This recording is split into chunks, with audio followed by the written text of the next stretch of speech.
আজকের প্রোগ্রামের সভাপতিকে ফোন করে বলছে প্রোগ্রাম হবে না। আমি তাকে দুইবার ফোন করেছি, সে ফোন রিসিভ করে নাই। আপনি ইউনো মহোদয়, আপনার উপদেষ্টা আমাদেরকে থামাতে পারেন না, আপনি কিভাবে থামাবেন? আপনার সচিব আপনাকে আমাদেরকে থামাইতে পারছে? আপনি ইউনো আমাদেরকে কিভাবে থামাবেন? আর আপনি কি মনে করেন আপনার ছাত্র আমাদের সারা বাংলাদেশ থামাইতে পারবেন? আমি যারা ষড়যন্ত্রে লিপ্ত আছেন হুঁশিয়ারি উচ্চারণ করতে চাই, আগামী দিনে আমাদের কোন প্রোগ্রামকে বন্ধ করার যদি ষড়যন্ত্র করা হয়, জাতীয়করণ প্রত্যাশিত তাদের বিরুদ্ধে একসাথে সারা বাংলাদেশে কর্মসূচি ঘোষণা করবে।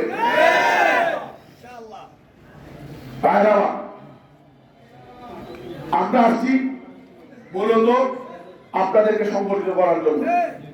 আগামী দিনে যদি জোটের পক্ষ থেকে এক দফা দাবি আদায়ের আন্দোলনের কর্মসূচি আসে, আপনারা কি সারা দিবেন সেই আন্দোলনে? সারা দিবেন ইনশাআল্লাহ।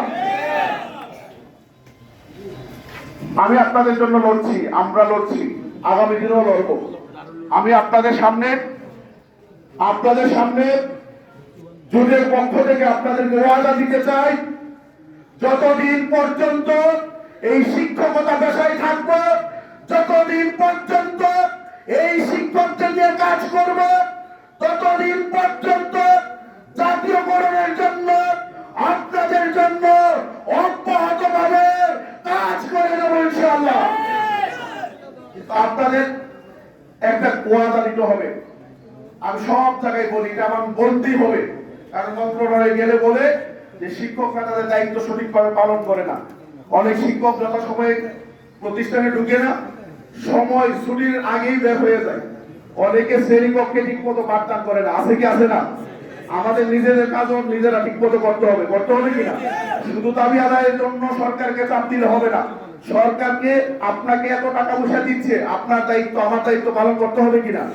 আচ্ছা, আমি আপনাদের কাছে প্রশ্ন রাখি যে আমরা যদি আমাদের দায়িত্ব সঠিকভাবে পালন না করে বেতন উঠায় যদি আমার বাচ্চারে খাওয়ায়, আমার স্ত্রীরে খাওয়ায়, আমার মারে খাওয়ায়, এটা হারাম না হালাল হইব? বলেন কি হবে? আমি আপনাদেরকে অনুরোধ করব, আপনারা আপনাদের যেইটুকু মেধা আছে এই মেধা দিয়ে সর্বোচ্চ চেষ্টা করতে হবে বাচ্চাদেরকে মানুষ করার জন্য, তাদেরকে ভালো সুশিক্ষিত দক্ষ হিসাবে গড়ে তোলার জন্য। এটা যদি আপনি করেন, আমরা যদি আন্দোলন করি, আল্লাহ রহমত উপর থেকে নামবে। আর আমরা যদি শিক্ষার্থীদেরকে ফাঁকি দিয়ে যদি শুধু দাবির পেছনে দৌড়াই, তাহলে আল্লাহ রহমত আমাদের উপর আসবে না। আপনারা কি আপনাদের দায়িত্ব সঠিকভাবে পালন করবেন? বলেন দাবি আদায় দায়িত্ব পালন করবেন সবাই ইনশাআল্লাহ। আপনাদেরকে ওয়াদা দিয়ে গেলাম, আমি অতীতে যেমন এই বিভিন্ন ষড়যন্ত্রকে এখন কিন্তু আমার শত্রু কিন্তু এখন আর স্থানীয় নাই। আপনি যদি গ্রামে কাজ করেন গ্রামের শত্রু হবে, উপজেলায় কাজ করলে উপজেলার হবে, জেলার হইলে জেলার, আর জাতীয় পর্যায়ে কাজ করলে জাতীয় শত্রু। আমার এখন জাতীয় শত্রু অনেক দাঁড়ায় গেছে। কিন্তু আমি একটা কথা আপনাদেরকে বলতে চাই এবং লাইভের মাধ্যমে পুরা জাতিকে বলতে চাই, যার রিজিকের কোনো ভয় নাই আর জীবনের ভয় নাই, তার পিছনে ষড়যন্ত্র করে কোনো লাভ নাই। আছে ভাই, আমার রিজিকের দায়িত্ব কি আমার নাকি আল্লাহ তাআলা? আমারে কিভাবে খাওয়াইবো, কার মাধ্যমে খাওয়াইবো, কি রিজিক খাওয়াইবো, এটা আমি জানি নাকি আল্লাহ তাআলা জানে? আমার জীবন দুনিয়াতে আমি কতদিন বাঁচবো, আমি কতদিন এই দুনিয়াতে স্থায়ী হব, কখন আমার মৃত্যু হবে, এগুলো দায়িত্ব কি আমার? তো জীবনের দায়িত্ব তো আমার না, রিজিকের দায়িত্ব আমার না, এটা তো আল্লাহ তাআলা। সুতরাং আমার তো আমার রিজিকের কোনো ভয় নাই, আমার জীবনেরও আমার ভয় নাই। যে ব্যক্তির রিজিকের ভয় নাই, জীবনের ভয় নাই, ষড়যন্ত্র করে কোনোভাবে তাকে আটকে দিতে পারে ইনশাআল্লাহ।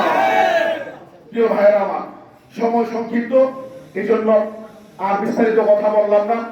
আগামী দিনে যদি জাতীয়করণ প্রত্যাশী জোটের পক্ষ থেকে কোনো ডাক আসে, জাতীয়করণের পে স্কেলের যে কোনো আন্দোলনের কর্মসূচি আসে, আপনারা পাশে থাকবেন সেই আশাবাদ ব্যক্ত করে, সকলের সুস্বাস্থ্য কামনা করে আগামী দিনে হয়তো শহীদ মিনারে, নয়তো সুরাবর্তীতে, নয়তো প্রস্তাবে আবার দেখা হবে সেই আশাবাদ ব্যক্ত করে চাঁদপুরের সহযোদ্ধাদের সংগ্রামী সালাম জানিয়ে আজকের এই বক্তব্য শেষ করছি। আল্লাহ হাফেজ, আসসালামু আলাইকুম ওয়া রাহমাতুল্লাহ। একটু বসেন, আমরা একটু জাতীয়করণ প্রত্যাশী জোটের কমিটির ঘোষণা দিব। আমাদের জাতীয়করণ প্রত্যাশী জোট চাঁদপুর জেলার সভাপতি হিসেবে দায়িত্ব পালন করবেন বলদিঘি কামিল মাদ্রাসার সম্মানিত অধ্যক্ষ দেলোয়ার হোসেন ভাই। সহসভাপতি হিসেবে দায়িত্ব পালন করবেন জনাব মোহাম্মদ আবু জাহেদ সিদ্দিকী, অধ্যক্ষ কামরাঙ্গা ফাজিল মাদ্রাসা। জনাব আতাউল্লাহ করিম মুজাহিদ, অধ্যক্ষ ফরাজি কান্দি কামিল মাদ্রাসা। মোহাম্মদ ফখরুল ইসলাম, অধ্যক্ষ নিশ্চিন্তপুর কামিল মাদ্রাসা। আরো অনেক নাম আছে, সময় আমাদের টাইম হয়ে গেছে, এই কারণে আমি সংক্ষেপ করলাম। সাধারণ সম্পাদকের দায়িত্ব পালন করবেন মোহাম্মদ মুস্তাফিজুর রহমান, সহকারী আচ্ছা